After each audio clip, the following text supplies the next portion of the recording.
This week on Vaticano, thousands of faithful participate in the Feast of Corpus Christi in Rome. Pope Francis blesses the olive tree for the next Game of Peace 2016, and the children's train arrives to the Vatican station. All this and more now on Vaticano.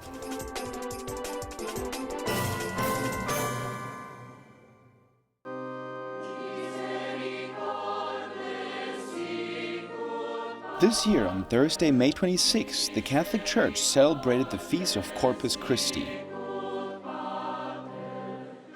In Rome, as every year, in front of the Basilica of St. John Lateran, thousands of faithful gathered for the celebration of the Holy Mass. In his homily, Pope Francis noted how Christ's sacrifice is still seen nowadays. How many mothers, how many fathers, together with the slices of bread they provide each day on the tables of their homes, have broken their hearts to let their children grow and grow well. How many Christians, as responsible citizens, have broken their own lives to defend the dignity of all, especially the poorest, the marginalized, and those who are discriminated against. Where do they find the strength to do this? It's in the Eucharist, in the risen power of the Lord's love. Who today, too, breaks bread for us and repeats, "Do this in memory of me." After Mass, the procession of the Holy Sacrament made its way from Rome's cathedral to the Marian Basilica of St. Mary Major.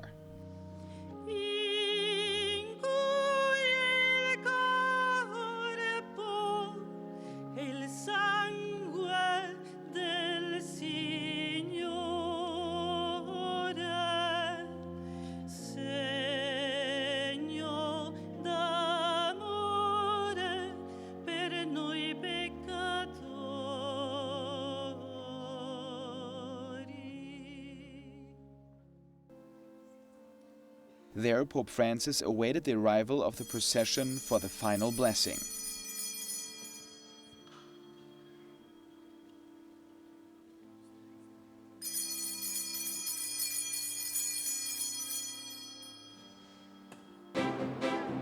On Saturday, the 28th, 400 children from Calabria in southern Italy arrived by train to the Vatican station. Most of the kids on board that take part in the children's train are refugees and migrants from different cultures and ethnicities. This year was the fourth edition of this initiative, organized by the Pontifical Council for Culture. Pope Francis received them at the entrance of the Paul VI Hall, where a young man from Nigeria made a special request to the pontiff. I want to ask you to pray for my family and friends. They went to heaven because they died on the sea.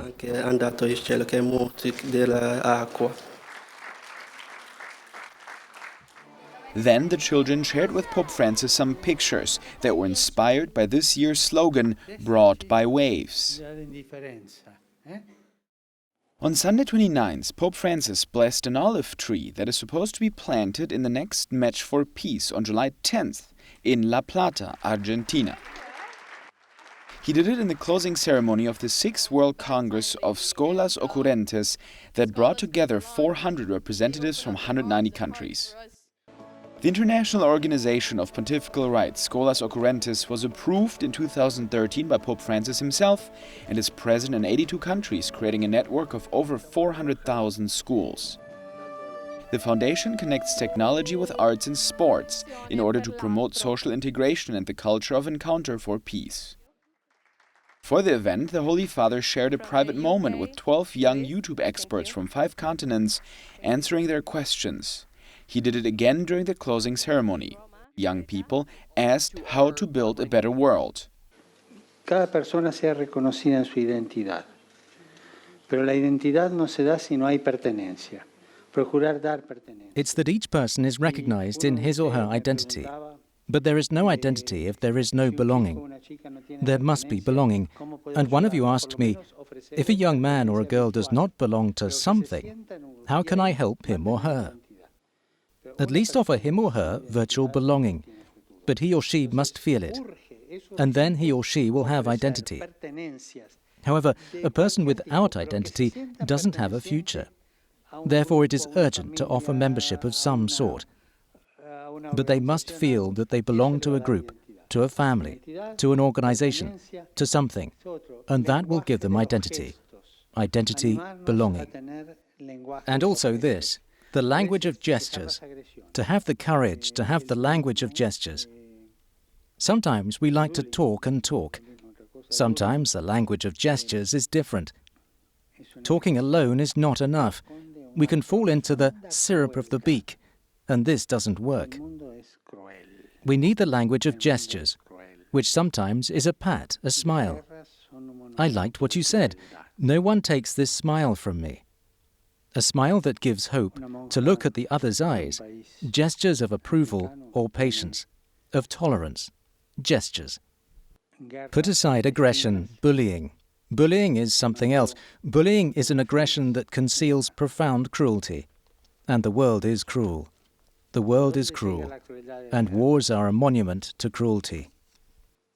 A nun of an African country enduring internal wars sent me photographs. I have them here. And to what point does the cruelty of war reach? A decapitated boy. And so we can understand bullying. If this happens, how can bullying not happen? It is the same cruelty against a boy, and a boy who does so to another, if one sows cruelty. A boy massacred in his head. And this happened last month. In other words, to build a better world, all kinds of cruelty must be uprooted. And war is a cruelty. But this type of war is even more cruel because it vents its anger against an innocent one. Then listen to the other, the capacity to listen, not to argue immediately, to ask. And this is dialogue. And dialogue is a bridge. Dialogue is a bridge. Not to be afraid of dialogue. It is not about San Lorenzo Lanos, which is being played today to see who wins. It is about making proposals together, to go forward together. Everyone wins in dialogue. No one loses. In an argument, one wins and the other loses, or both lose. Dialogue is gentleness, the capacity to listen. It is to put oneself in the other's place. It's to extend bridges. And within the dialogue, if I have a different opinion, not to argue, but at most to persuade with gentleness.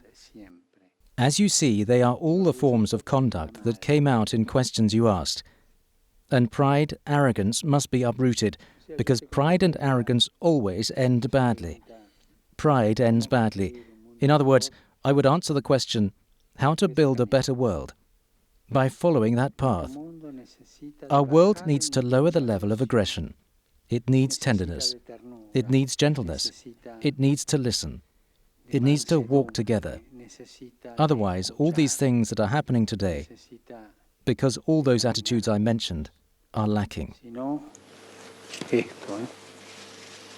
Y esto se está dando hoy porque falta todas esas actitudes que yo dije. The event was also attended by Hollywood actors Richard Gere, George Clooney, and Salma Hayek. The Pope greeted them with cordial words and hoped for the unification of their efforts, giving them a gold medal of peace.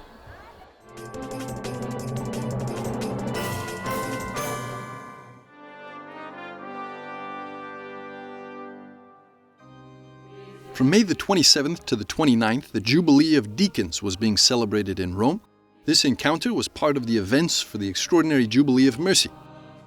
Father Gino Silva, from the Pontifical Council for Promoting the New Evangelization, explained the central theme of this event to us. What we've done is we've invited deacons from all around the world to share with us, to share with one another, how the deacon really is the image of mercy and charity for the promotion and the new evangelization in the family, in the parish, in the workplace. The diaconate is not just a job. It has a deeper spiritual importance. It's a vocation. For Deacon Joseph Cordes from the United Kingdom, living this vocation can be a strong sign for the whole Church. I do feel quite strongly that the diaconate is a vocation, a calling from God. As all baptized people, we're all called to serve and follow Christ. But there is the grace that comes with ordination. And I think that's important. I don't see the diaconate as being a step in the ladder. I saw it like a career or a job or anything like that. I stress the importance that the two words that are very important, vocation, the ordination, and service to God and His people. Deacons are called to be dispensers of mercy and charity in the Christian community. I hope that message of the merciful God, certainly I'm taking it very much on board, and hopefully that will strengthen the role of my role as deacon and the way I actually deal with people and the way I actually fulfill my ministry and the graces that go with it. During the Jubilee of Deacons, there was a pilgrimage through the Holy Door, visits to the Jubilee churches, Eucharistic adoration, and the Sacrament of Reconciliation. The closing event was this Mass at St. Peter's Square on Sunday, May the 29th. There, Pope Francis reminded deacons of the importance of their service. When you serve at the table of the Eucharist, there you will find the presence of Jesus, who gives himself to you, so that you can give yourselves to others. In this way, available in life, meek of heart, and in constant dialogue with Jesus, you will not be afraid to be servants of Christ, and to encounter and caress the flesh of the Lord and the poor of our time.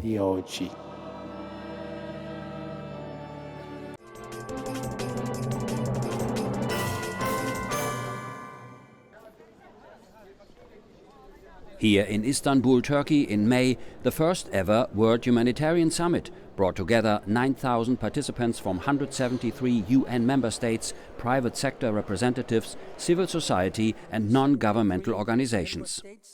It is a bit disappointing that some world leaders could not be here, especially those from the G7 countries, except Chancellor Angela Merkel of Germany. Along with other leaders of religious communities and representatives of different faiths, the Holy See and the Sovereign Order of Malta participated in the summit. We participate just to underline the importance for the Holy See of the humanitarian work.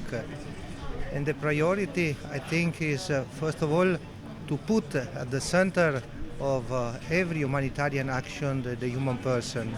Faith-based organizations are always in the front line with an enormous generosity, with enormous courage, and they represent a very important part of humanitarian action in the world. Second, their role in advocacy, in raising awareness, in making public opinions. Governments assume their responsibilities to be more proactive, more supportive of humanitarian action. And we hope that the summit will respect the importance and underline and emphasize the importance of religious communities and faith-based actors in humanitarian action. The United Nations, in its 70 years, has never come together at this scale. It seemed that most of the media focused on political aspects and was captivated by colorful creative performances by Hollywood celebrities and activists, omitting that in side events and a special session, the important contributions of faith communities to humanity were highlighted. In order to guarantee a productive outcome of this summit, we need to ensure that our statements and the commitments we are adhering to translate into concrete action on behalf of all persons that are expecting protection and assistance from us. And as we observe a declining regard for the positive humanitarian law, it has become as much more important to rely on the embedded values in the different religions regarding humanity. The order has a unique role, not only as a religious organization and as a humanitarian actor, but also with his diplomatic status and international standing. We can actually bring together governments, international organizations, and religious communities. This conference stresses the fact that we are one human family and we need a new agenda for humanity. This new agenda is based on mutual support, on tolerance, but above all, on solidarity.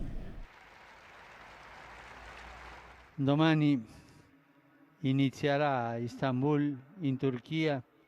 On the Feast of the Holy Trinity, Pope Francis had invited to pray for the success of the World Humanitarian Summit, and in his message to the summit he said, "Learning from victims and those who suffer, we will be able to build a more humane world." We need to address the roots and give people a humane, decent life. It's not enough to respond to calamities. We should do our best to prevent, especially human-made calamities, from destroying human lives and dreams.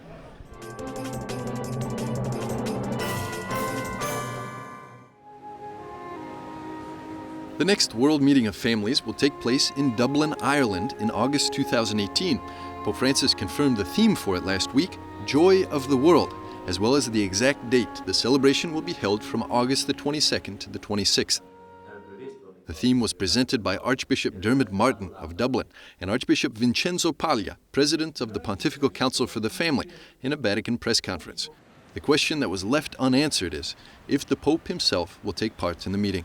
You have to ask that Pope Francis. Pope Francis has expressed a desire that he would like to come, but as you know, the preparation of the Pope's calendar is something that takes place much more closely to the dates involved, and we have to wait and see. The Church in Ireland would be very happy if you were to come, and Catholics in Ireland would be very happy if you were to come. But the World Meeting of Families has an importance all its own and shouldn't be totally dependent on one aspect or another. Pope Francis' reconciling presence would be of special importance for the country that was split in two due to violence between the North and the South. The peaceful style of Francis would be a remedy to the wounds caused in the past, says the Archbishop. Pope Francis, he would have his own way of dealing with all of these things, an original way, possibly with some gesture which would be symbolic, but which would reinforce the process of reconciliation and bring in more people into that climate of reconciliation which is taking place in Northern Ireland.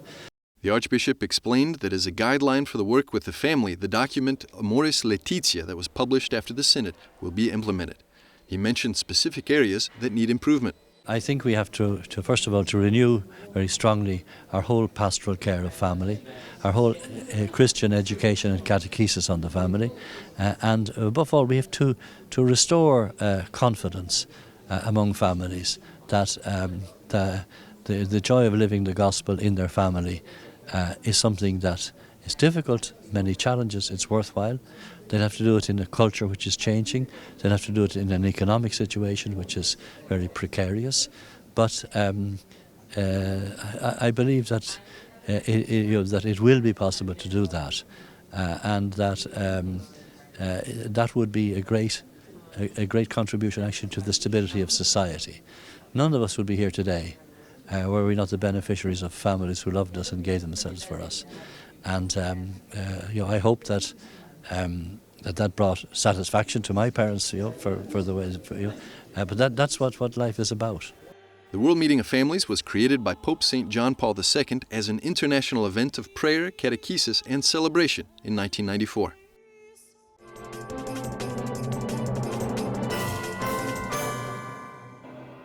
The Year of Mercy is well underway and has already attracted hundreds of thousands of pilgrims to Rome. The idea of coming to Rome on pilgrimage is as old as the holy years themselves, actually, even older. The American priest, Father Jeff Kirby, who is currently studying in Rome, explains to us the history of pilgrimages in Christianity. In the history of Christendom, there were three major locations for pilgrimages. Of course, Jerusalem, because of the holy places associated with our Lord's life. There was the shrine of St. James the Apostle in Santiago de Compostela in northern Spain. And of course, here in Rome, the burial place of the Apostle Peter, buried in St. Peter's Basilica.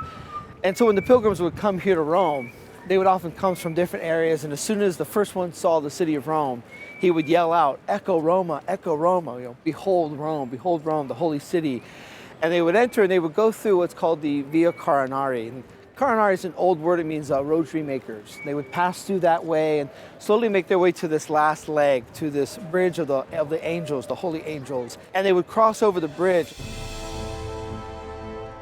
The Angels' Bridge represented the final piece of the path before crossing the Tiber River and getting to St. Peter's Square. Therefore, it became a part of the spiritual journey. And when they rebuilt it in the process, Bernini later had this idea of, let's not just have a bridge, let's make this a type of spiritual Stations of the Cross. So now when the pilgrims enter the bridge, they're immediately greeted by Peter and Paul, who are the patron saints of Rome. And Peter and Paul, the inscription in Latin reads basically, this is the way of the humble, be careful you who are proud. So a little bit of exhortation. But as the pilgrims walk through the bridge, they'll see 10 angels. Each of the angels are holding some aspect or item associated with our Lord's Passion. So the spear, the nails, the sign above his head, and so on. And the idea is that as the pilgrims come in, they're being greeted by these angels, and again, this kind of spiritual Stations of the Cross. Now, as they would cross the bridge, early on, before 1929, they would have to literally go through this maze in order to get to St. Peter's Square. Now, of course, there's the Via Conciliazione, that main road that just right to the center. So we pass the bridge, and then we enter into St. Peter's Square.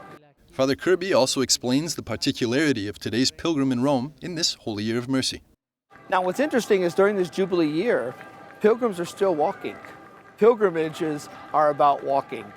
And obviously, it's not what it used to be. We're not walking from ancient cities into Rome, through the Via Coronari and so on. We're doing it 21st century style. And that's basically groups show up and they arrive at a Mercy station, which is right down the Via Conciliazione, very close to this bridge. And they still are making a walk. And it's about a mile or so. And they're walking into the Basilica on this way of mercy, and then into the Basilica to the Holy Door. Going through the Holy Door represents a kind of end to the journey of pilgrimage, but the spiritual pilgrimage continues. So this Jubilee year is a time of pilgrimage. It should be for each of us.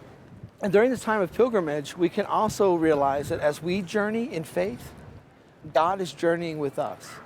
In fact, it's so powerful to think, as Pope Francis constantly reminds us, that the journey, we make this journey because God's journeying with us. Before we look for him, God's already looking for us. And we remind ourselves during that, and we remind ourselves of that truth during this year of mercy, during this time of pilgrimage. Father Jeff himself recently published a book called Doors of Mercy, which highlights God's invitation to go to him. So the book, Doors of Mercy, Journey Through Salvation History, is about the journey that God makes with us, his constant attempt to show us his mercy, his invitation that he always gives to us to draw closer to him. So it's about mercy, about faith. It's about God's desire to be with us and have fellowship with us.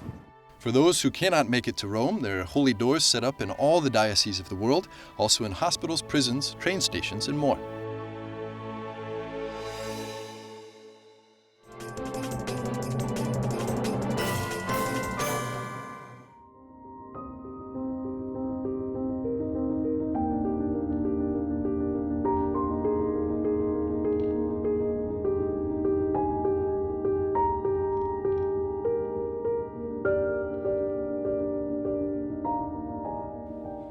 This month of Mary, we focus especially on Our Lady, devotion to her.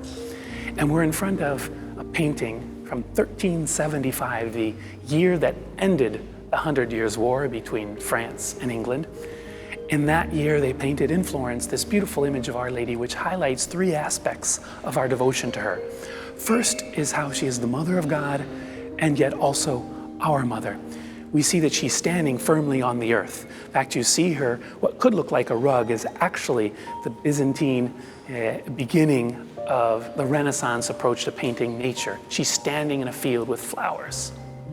Yet behind her in the upper register is the gold, eternity, her connection to divinity because she is the Mother of God. And this same dynamic is showed because Mary is pregnant.